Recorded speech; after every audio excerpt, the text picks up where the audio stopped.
জি 24 ঘন্টার খবরের জের বাধা কাটিয়ে অবশেষে দিল্লি যাচ্ছেন সেলিমাকে অর্থ সাহায্য ক্যানিং পশ্চিমের বিধায়ক পরেশ রাম দাসের। আরো একটু বিস্তারিত জেনে নিই, রয়েছেন প্রতিনিধি প্রসেনজিৎ সর্দার, তার কাছ থেকে। প্রসেনজিৎ,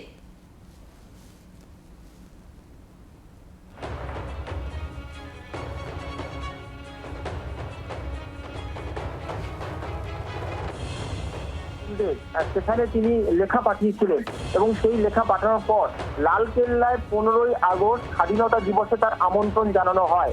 কিন্তু এখানেই সমস্যা তৈরি হয় যে সেই আমন্ত্রণ পাওয়ার পর যে ওখান থেকে একটি মেল করা হয় যেখানে তার ডকুমেন্ট সাবমিট করতে বলে। যেহেতু গ্রাম্য পরিবেশ এবং খুবই বলা যেতে পারে যে দুস্থ পরিবার, তিনি মেল চেক করেননি, যার জন্য তিনি যাওয়ার সেই পাসটুকু পাননি।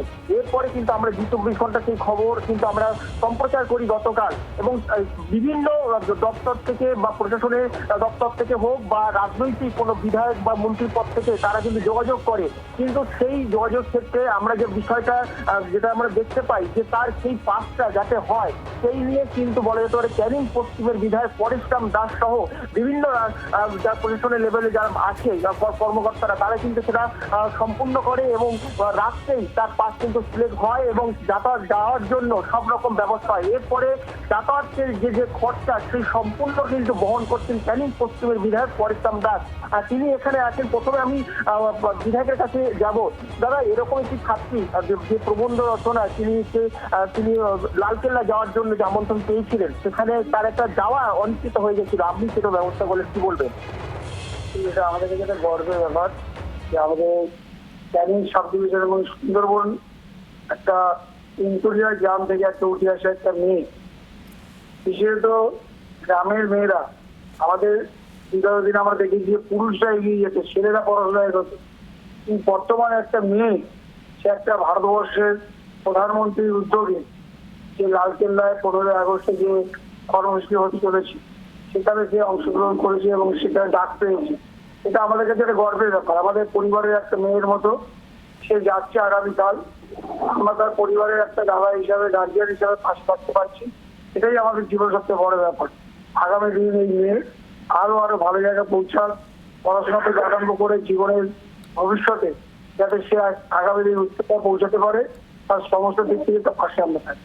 এবার আমরা যাই সেলিমা মোল্লার কাছে। তিনি বিধায়কের বাড়িতে এসেছেন, কতটা খুশি তুমি? কি ভেবেছিলে যে যাওয়াটা হবে না, শেষ পর্যন্ত এরকম একটা ব্যাপার চলে এসেছিল? কি করেছিলে মূলত তুমি মানে বিকশিত ভারতে লেখা প্রবন্ধ রচনা?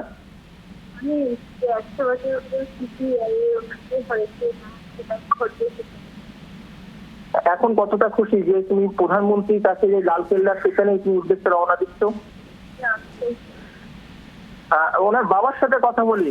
আপনার মেয়ে এত একটা গর্বের বিষয়, তিনি স্কুল ছাত্রী, আর সেই জায়গায় দাঁড়িয়ে এরকম একটা জায়গা লালকেল্লা তিনি পৌঁছাচ্ছে প্রবন্ধ রচনা বিকশিত ভারতের লেখালেখি করে। আমরা স্বপ্নে বুঝতে পারিনি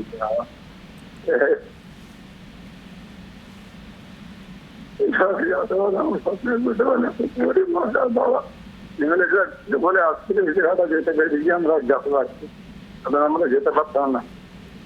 তুমি বুঝতে পারছো যে মেয়ের জন্য গর্বে তিনি কেঁদেছেন। পরিবার খুশি এবং অবশ্যই আগামী দিনে তার জন্য আরো শুভ কামনা রইল আমাদেরও। আপাতত ধন্যবাদ তোমাকে।